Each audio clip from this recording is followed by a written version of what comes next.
तो hello guys, क्या हाल चाल है। आज की वीडियो में हम लोग बात करने वाले हैं एक्सपोर्ट इंपोर्ट मंत्रा के बारे में। ये सेकंड वीडियो होने वाली है जो कि हम लोग इंपोर्ट एक्सपोर्ट का एक पूरा कोर्स बना रहे हैं उसके ऊपर। तो ये कुछ मंत्रा हैं जो आपको याद रखने हैं इंपोर्ट एक्सपोर्ट बिजनेस जैसे आप कर रहे हो या कोई भी आप बिजनेस कर रहे हो, तो ये हर बिजनेस में काम आने वाली चीज़ है। तो इसमें फर्स्ट जो मंत्रा है वो है आई एम द बॉस। आपको बोलना है मैं बॉस हूँ, मैं मालिक हूँ, मैं कुछ भी कर सकता हूँ। एक्सपोर्टर बॉस होता है, राइट। उसके जिसका प्रोडक्ट होता है वो बादशाह होता है।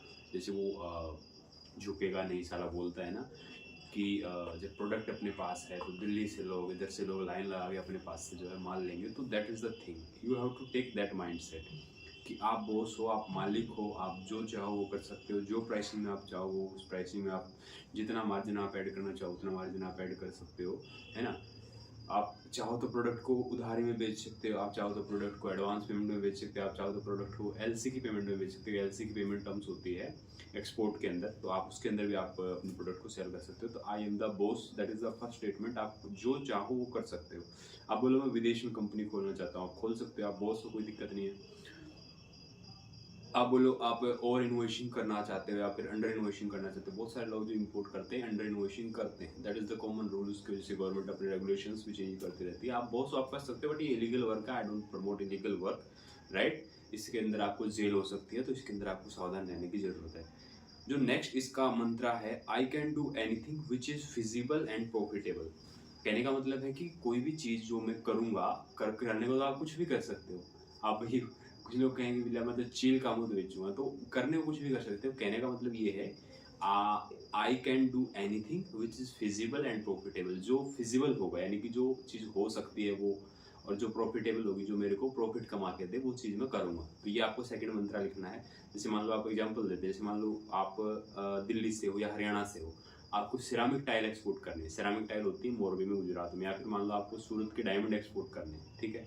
कुछ भी जो चीज़ मान लो यहाँ प्रेजेंट नहीं है, कहीं और आपकी लोकेशन से बहुत दूर प्रेजेंट है, तो आप कहते हो मुझे उसको एक्सपोर्ट करना। फॉर एग्जाम्पल सिरामिक टाइल का, सिरामिक टाइल आपको एक्सपोर्ट करनी, आप बोलते हो जी मैं टाइल मोरबी से लेता हूँ, इधर मंगवा लेता हूँ, अपना दिल्ली मंगवा लेता हूँ या फिर आपका हरियाणा मंगवा लेता हूँ, यहाँ से फिर आप एक्सपोर्ट करते हो रीपैकेजिंग करके या कुछ भी करके। तो ये फिजिबल तो है लेकिन प्रॉफिटेबल नहीं है। कारण क्या है कि यहाँ से मोरबी से यहाँ तक आने का खर्चा, फिर आपको यहाँ से दोबारा मुंद्रापुर जाने का खर्चा, जबकि मुद्रा मोरबी से मुद्रा थोड़ा नजदीक पड़ेगा कंपेरेटिवली टू दिल्ली आना और ये सब करना। तो दैट्स द रीजन कि आपको फिजिबिलिटी और प्रॉफिटेबिलिटी चेक करनी है। प्रॉफिटेबल अगर बिजनेस नहीं है तो धंधा करने का मजा नहीं है, मत करो। सही है, तो that is the thing. Second मंत्र ये है कि आप जो करना चाहो वो कर सकते हो, बट वो प्रॉफिटेबल और फिजिबल होना चाहिए। थर्ड है कि जैसे मैंने कहा कि आप बॉस हो, आप बड़े बॉस हो, लेकिन थर्ड मंत्र है customer is the God. Customer भगवान है। पहले के ज़माने में लोग ऐसे ही चलता था, लेकिन आज की डेट में वाकई में ही भगवान है। आज की डेट में कस्टमर को अगर आप अवेयर हो, आप इग्नोर करोगे तो बहुतेरी ब्रांड लाइन लगा के खड़ी हुई है जो उसको अट्रैक्ट करने के लिए, उसका प्रोडक्ट बेचने के लिए मार्केट में अवेलेबल हैं। तो आप बॉस हो सकते हो, आप बड़े बॉस हो सकते हो, लेकिन भगवान आपसे, मतलब भगवान तो बॉस से बड़ा होता है ना। तो कस्टमर इज द गॉड। वो आपको पैसे दे रहा है, वो आपको, तो आपको उसकी इज्जत करनी है, आपको उसको जो चाहिए वो उसका आपको देना है, राइट। उसकी रिक्वायरमेंट, जैसे मान लो कस्टमर बोलता है मेरे को ये पैकेजिंग चाहिए, तो आपको वो पैकेजिंग उसको करके देनी है। आपको कस्टमर कहे मेरे को ये स्पेसिफिकेशन चाहिए, तो आपको वो स्पेसिफिकेशन करके देनी है। ठीक है, आप ये नहीं कह सकते कि नहीं जी हम तो, है ना, तो फिर उसमें फिर लग जाते हैं, एल लग जाते हैं। सही। तो आपको कस्टमर की सुननी है सबसे बड़ी चीज़। और कस्टमर जो बोलता है, जो पैकेजिंग बोलता है, जो स्पेसिफिकेशन बोलता है, वो आपको उसको करके देनी है। Customer is the good, right. But इसमें एक चीज का आपको ध्यान रखना है, आपको सारी चीजें कस्टमर की माननी है, सिर्फ पेमेंट टर्म को छोड़ के। पेमेंट टर्म जो आपको अपने हिसाब से रखनी है, अभी मेरे को एडवांस इतनी लेनी है, फिर कॉपी ऑफ बीएल पे लेनी। कॉपी ऑफ बीएल एक पेमेंट, यानी कि ये लगा लो कि एक स्टेज होती है जहाँ पे आप पेमेंट लेते हो कि यहाँ पे हमने बिल ऑफ लेडिंग का एक डॉक्यूमेंट होता है जो शिपिंग लाइन इशू करती है, वो आपने दे दिया, तो फिर आपको इंपोर्टर पेमेंट रिलीज करता है। पेमेंट 3070 भी जाती है, 2080 भी जाती है, 1090 भी जाती है। एलसी भी आप कर सकते हो। एलसी आप इंपोर्टर करवाएगा बैंक से। एलसी के लिए बेसिकली बैंक गारंटी होती है किस्म से। इसके आने वाली वीडियोज में इसके बारे में डिस्कस करेंगे। जो चौथा रूल है वो है कि जो कस्टमर जो गोड है वो ऑल द एक्सपेंस को कवर करेगा, यानी कि all the expense will be paid by the buyer. Customer बोले मेरे को पैकेजिंग चाहिए, मेरे को गोल्डन थीम चाहिए, मेरे को ये चाहिए, मेरे को वो चाहिए, जो कस्टमर बोले वो हमको देना है, इंपोर्टर को, ये सॉरी एक्सपोर्टर को वो देना है। बिजनेसमैन को वो कस्टमर की नीड को पूरी करना है, राइट। मान लो लोडिंग का जो खर्चा हो गया, बट खर्चा सारा बायर देगा। लोडिंग का खर्चा हो गया, अनलोडिंग का खर्चा हो गया, उसके बाद कस्टम का खर्चा हो गया, इंश्योरेंस का खर्चा हो गया, फ्रेट हो गया, आपकी जो लेबर लगती है वो खर्चा हो गया, आपका जो शिपिंग लाइन जो आपका कॉस्ट लेती है वो खर्चा, स्टील लगती है उसका खर्चा हो गया। Every cost will be paid by the buyer. CHA का खर्चा हो गया, वो सब आपको एड ऑन करना है। आपकी एक्स फैक्ट्री प्लस आपका प्रॉफिट प्लस सारा खर्चा देके आपको बायर को कोट करना है। तो सारा एक्सपेंस बायर देता है। बायर के पास पैसा होता है, कस्टमर जो होता है भगवान जो होता है, उसके पास पैसा होता है, पैसा बहुत है, पैसे की कमी नहीं है उसके पास, तभी वो प्रोडक्ट लेने के लिए आया आपके पास, राइट। उसके पास पैसा, उसके पास बजट है, उसके पास सारी चीज़ें हैं, उसने डिजाइन करी हैं, बनाई हैं, तभी वो आपके पास पैसा लेने वो प्रोडक्ट लेने के लिए आया। तो उसके पास पैसा है, उसको जो चाहिए आपको उसको देना है, उसके खर्चे खर्चे खर्चे खर्चे ऐड करके उसको दे देने हैं। That is the thing, that is the fourth rule. तो सारा पैसा जो है बायर देता है। पांचवा है तो गोड के पास पैसे की कमी नहीं होती, उसके बाद बजट है, सब कुछ है, तभी वो आपके पास आया है, राइट। तो दैट इज द थिंग, ये मैंने फोर्थ में ही कवर कर दिया। व्हाट डॉक्यूमेंट्स रिक्वायर्ड वो बायर बताता है। छठा या पांचवा रूल ये आप इसको बोल सकते हो, ये है कि जो भी डॉक्यूमेंट रिक्वायर्ड रहेंगे एक्सपोर्ट के अंदर वो बायर बताएगा। जनरली आपको भी अपनी रिसर्च करनी है। आज की डेट में चैट जीपीटी आ गया, गूगल आ गया, आप उस पर लिख सकते हैं, सीएचए से पूछ सकते हैं इसके लिए क्या क्या डॉक्यूमेंट चाहिए। बेटर तो सीएचए ही बताता है, क्योंकि रेगुलेटरी मतलब गवर्नमेंट की पॉलिसी चेंज होती रहती है। जैसे सऊदी अरबिया एक्सपोर्ट करना है और यूएई एक्सपोर्ट करना, तो दोनों की पॉलिसी अलग है। अफ्रीका एक्सपोर्ट करना उसकी पॉलिसी अलग है, अमेरिका एक्सपोर्ट करना उसकी पॉलिसी अलग है। हर कंट्री की अपनी पॉलिसी, तो उसके हिसाब से आपको सीएचए आपको बेटर गाइड कर पाएगा। सीएचए एक बेसिकली कंपनी होती है, कस्टम हाउस एजेंट उसमें काम करते हैं, या फिर आप कस्टम हाउस एजेंट उसके साथ फ्रेट फॉरवर्डर जोड़ लो। तो मिला जुला के इंडिया में तो ऐसे ही चलता है, सब लोग फ्रेट फॉरवर्डर कस्टम हाउस वाले सब मिलजुल के ही काम करते हैं एक दूसरे से। That is the thing. वो आपको बताएंगे कि ये आपको कॉस्टिंग लगने वाली है, ये आपको लाइसेंस चाहिए, ये आपको सर्टिफिकेट चाहिए, इंपोर्टर के पास ये लाइसेंस होना चाहिए, वो सब चीज़ें आपको गाइड करते हैं। रिसर्च करनी है कि क्या डॉक्यूमेंट आपको लगेंगे। ऑब्वियसली आपको खुद से रिसर्च तो करनी है, लेकिन फिर भी आपको बायर से पूछना है, उससे लिखवाना है, साइन स्टैम्प करवाना है कि क्या क्या डॉक्यूमेंट आपको लगेंगे। ये आप हमें लिख के दे दो, उस पर साइन स्टैम्प करके दे दो, मेल की तरफ पूरा काम होता है, राइट। तो बहुत सारे लोग जैसे मेरे से पूछते हैं, सर मुझे हैंडीक्राफ्ट आइटम एक्सपोर्ट करना, मुझे इमिटेशन ज्वेलरी एक्सपोर्ट करना, मुझे केमिकल एक्सपोर्ट करना है, मुझे फार्मास्यूटिकल एक्सपोर्ट करना, तो मेरे लिए क्या लाइसेंस लगेंगे। तो बेसिक लाइसेंस कुछ होते हैं जो सबके लिए रिक्वायर्ड है, फिर प्रोडक्ट टू प्रोडक्ट और कंट्री टू कंट्री वेरी करते हैं। जिससे बेसिक आपके लाइसेंस की अगर मैं बात करूँ तो सबसे पहले जीएसटी हो गया, फिर आपका इंपोर्ट एक्सपोर्ट कोड हो गया, आपका वो bank account current bank account तो खुलेगा ही खुलेगा, उससे पहले खुलेगा, ठीक है। फिर उसके बाद आपका डीएससी बनता है, डिजिटल सिग्नेचर 2-2,500 में बनता है, लगभग 2200 रुपये बनता है अंदाजा।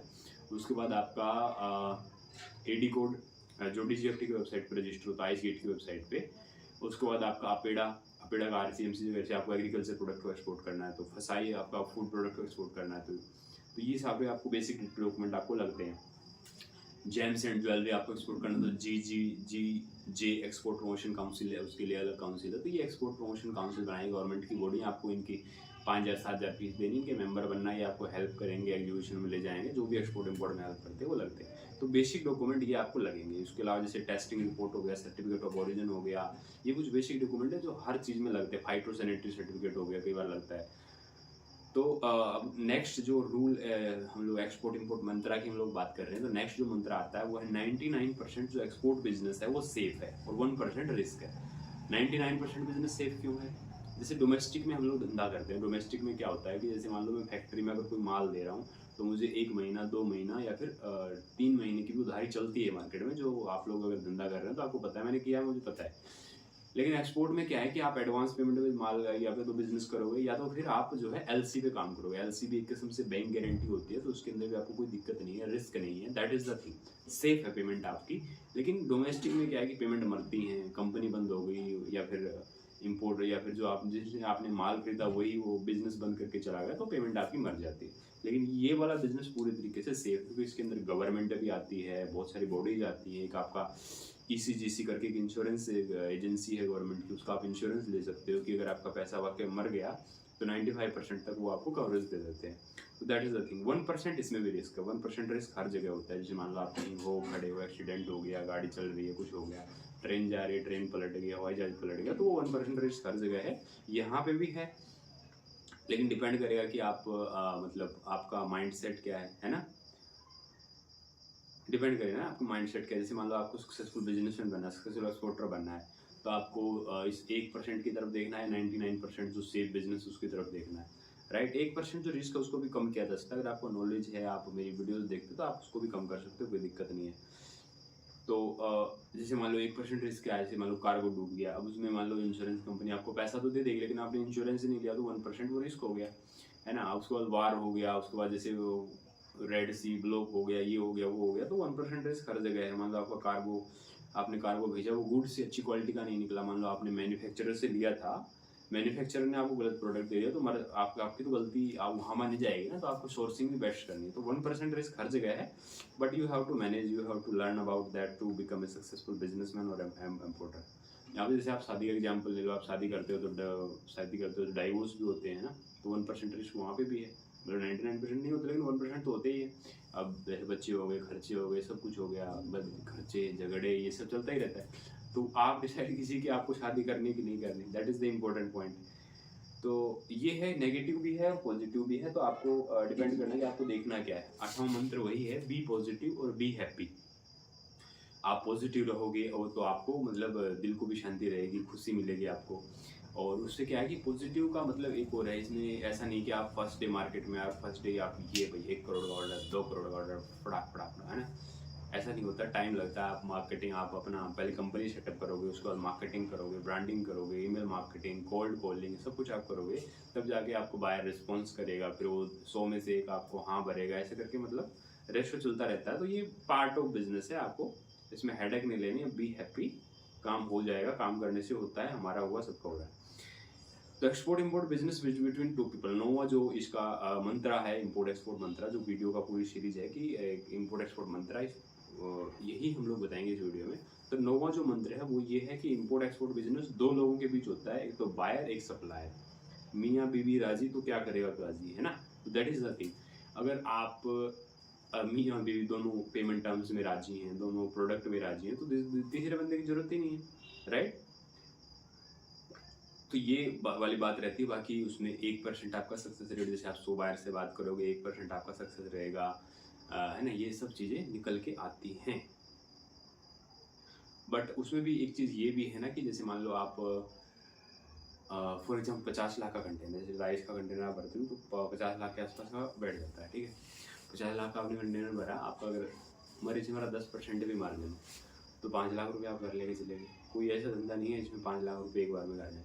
बड़े बड़े बिजनेसमैन इम्पोर्ट एक्सपोर्ट से बड़े हुए हैं, ये आप मतलब समझ लो कि बल्क का धंधा है ना। मार्जिन आपका अगर 2% भी है तो भी आप ये लगा लो कि 50 लाख का 2% कितना हो गया, 1% हो गया आपका 50,000 रुपये, 2% 1 लाख रुपये, 1 लाख रुपये आप घर ले गए, that is the good thing. Next चीज, आपको अपना जो है टारगेट लिखना है। इस महीने मेरे को कितना बिजनेस करना है, मेरा गोल क्या है, मेरा टारगेट क्या है, मेरे को किस मार्केट में फोकस करना है, राइट। वो आपको लिखना है, आपकी डायरी में लिखना है। मेरे को 1 करोड़ का धंधा करना, 10 करोड़ का करना, 20 करोड़ का करना है। वो आप टारगेट लिखोगे, आपको टारगेट पे फोकस करना, उसके अकॉर्डिंग काम करना, डिवाइड करना छोटे छोटे स्टेप्स के अंदर, तब जाके काम होता है। इम्पोर्ट एक्सपोर्ट बिजनेस में आपको पूरा काम रिटर्न में करना है। आपको मान लो बायर से बात करनी है, तो बायर जो आपको इनवॉइस आपको जो देगा, परचेज ऑर्डर देगा, वो आपको रिटर्न में लेना है, ठीक है। उसके साइन स्टैम्प उस पर होने चाहिए। आप जो उसको परफॉर्मा इनवॉइस बना के भेजोगे, वो आप लिख के भेजोगे, राइट। नीचे उस पर आप लिखोगे कि order will be confirm after the advance payment, right. जब एडवांस पेमेंट आएगी तभी आप ऑर्डर को कंफर्म करोगे, ठीक है। उसके बाद once order confirm can not be cancelled in any situation, ये लाइनें आप लिख के दो। आप उसको टर्म्स कंडीशन बताओ कि मेरी ये टर्म्स कंडीशंस हैं, अगर आप एग्री करते हो तो आप इस पर साइन स्टैम्प करें, तब हम आगे काम करेंगे। ये तो हो गया बायर की साइड से। मैन्युफैक्चरर की साइड से भी आपको रिटर्न में काम करना है, सारी चीज़ें आपको लिखवानी है मैन्युफैक्चरर से कि मुझे ये स्पेसिफिकेशन का आपको प्रोडक्ट बना के दोगे, साइन स्टैम्प करके दो, आपके साथ मेरा ये रेट फिक्स हुआ है, मैं इस पेमेंट टर्म में आपको पेमेंट दूंगा, ये मेरी साइन स्टैम्प रहा। सारी चीज़ें आप लिख के करोगे ना, तो उसमें ये है कि आपको भी दिक्कत नहीं है और सामने वाले को भी दिक्कत नहीं होगी। किसी के साथ भी आप डील करो ना, तो रिटर्न बहुत जरूरी है। आजकल जुबान की वैल्यू नहीं रह गई है, लोग बोलते कुछ हैं, करते कुछ हैं, सोचते कुछ हैं, सुबह कुछ है, शाम कुछ है, ये सब चलता रहता है ना। तो आपको सारी चीज़ें लिख के करनी है, जो भी करनी है।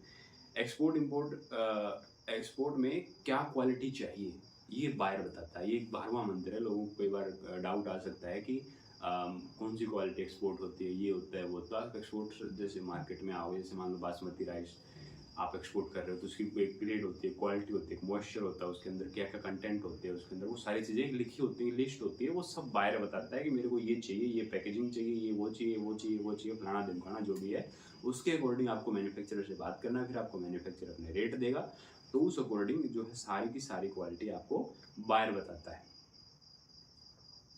और वो आपको साइन स्टैम्प करके देगा बाकायदा कि मुझे ये मेरा ठप्पा है जी, मेरी ये फलाना ढिमकाना इम्पोर्ट कंपनी है, ये मेरी ठप्पा लगा हुआ है, right.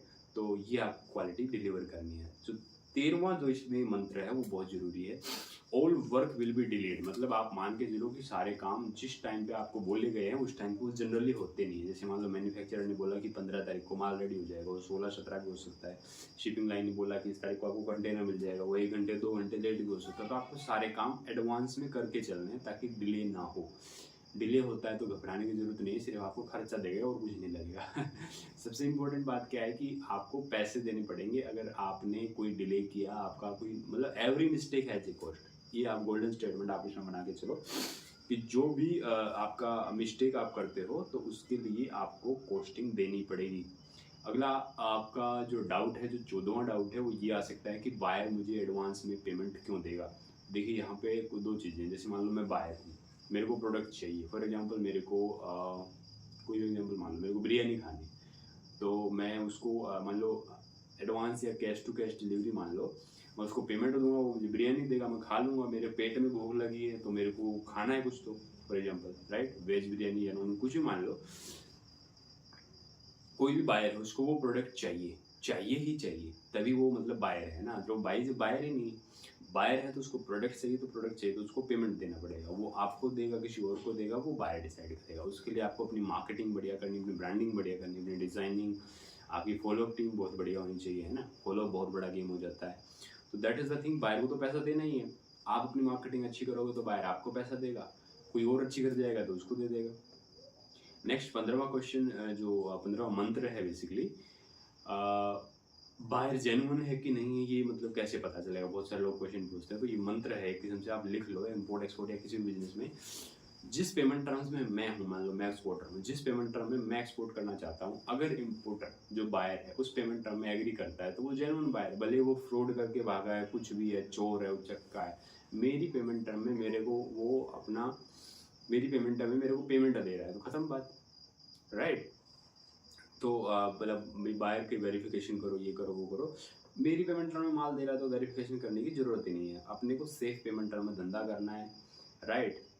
Do business in safe payment term. Safe payment term क्या है कि 10% तो मिनिमम एडवांस, 20% एडवांस, 30% एडवांस ले लो आप, बाकी आप पेमेंट ऑफ एलसी पे डील करो, ठीक है। 16वां जो मंत्र है कि what can I do after fraud, यदि आपके साथ फ्रॉड हो जाता है, किसी के साथ फ्रॉड हो जाता है, तो 16वां मंत्र जो एक्सपोर्ट में आता है वो क्या है, वो ये है, अगर आपके साथ फ्रॉड हो जाता है तो सबसे पहले तो आपको ध्यान देना है कि आपको क्रेडिट में माल नहीं देना है, ठीक है। फिर भी आपका जानकार था, आपका दोस्त था, किसी का रिलेटिव था, आपने उधार में माल दे दिया, अब क्या, अब बायर फोन नहीं उठा रहा, तो अब वहाँ पे आप उसके अगेंस्ट लीगल केस कर सकते हो अगर आपके पास डॉक्यूमेंट हैं तो, या फिर नेक्स्ट आप क्या कर सकते हो कि आप ईसीजीसी का इंश्योरेंस ऑलरेडी आप पहले ले सकते हो, ताकि अगर बायर डिफॉल्ट करे तो ईसीजीसी आपको पेमेंट कर दे। ईसीजीसी अगर आपको नहीं पता तो गवर्नमेंट की बॉडी है जो बायर डिफॉल्ट प्रोटेक्शन प्लान आपको देती है, वो एक प्रीमियम चार्ज करती है। शायद गल्फ के लिए उनका 1 करोड़ में 70,000 रुपये वो लोग लेते हैं कि अगर आपका 1 करोड़ का इनवॉइस है तो 70,000 रुपये का प्रीमियम आपको देना पड़ेगा उन 1 करोड़ की पेमेंट को सिक्योर करने के लिए, और उसका वो 95% का उनका प्रॉमिस रहता है कि 95% वो लोग पेमेंट दे देते हैं।